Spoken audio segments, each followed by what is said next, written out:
Et contrairement à Élysée, moi je pense que le problème est suffisamment grave. Hein. Et au niveau de l'administration carcérale et de la justice, à mon avis, il y a plusieurs challenges. Le premier challenge pour moi, ce sont les détentions illégales.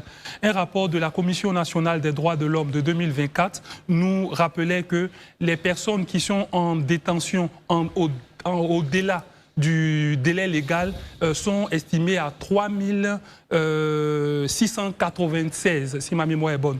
Donc vous avez plus de 3000 personnes qui sont détenues au-delà du cadre légal. Je rappelle que lorsque vous pouvez être détenu, hein, ce qu'on appelle la détention provisoire, c'est-à-dire que vous faites l'objet d'une inculpation pour ne pas, s'il y a des risques de compromission des preuves, s'il y a des risques de fuite, s'il y a des risques d'entente avec d'autres complices, on peut vous mettre en détention provisoire et s'assurer que vous serez présent lors du procès.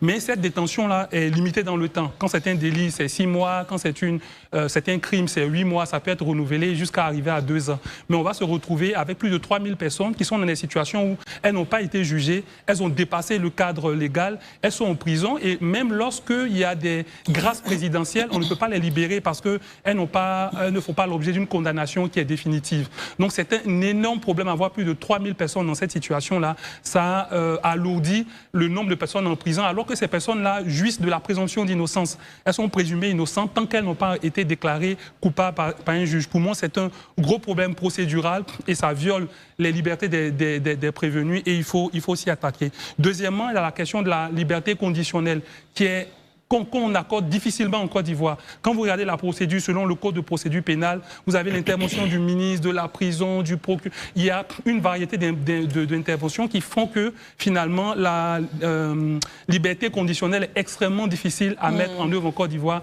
et ça alourdit le nombre de personnes en prison. Troisièmement, il y a le challenge de l'assistance judiciaire. C'est l'avocat commis d'office. Lorsque vous êtes dans un procès pénal, c'est-à-dire que vous risquez d'aller en prison, vous devez absolument avoir un avocat, sinon on ne vous juge pas. Quand vous n'avez pas d'avocat, que vous êtes abandonné par votre famille et que vous ne bénéficiez pas de l'assistance judiciaire, eh bien vous restez en prison tant que vous n'avez pas d'avocat pour vous conduire lors du procès. Donc ça également, c'est un problème. Il y a eu des efforts ces 4 dernières années sur l'assistance judiciaire qui a été réformée, mais les avocats se plaignent que l'intéressement n'est pas suffisant. Donc, en général, les avocats n'aiment pas trop prendre des affaires d'assistance judiciaire.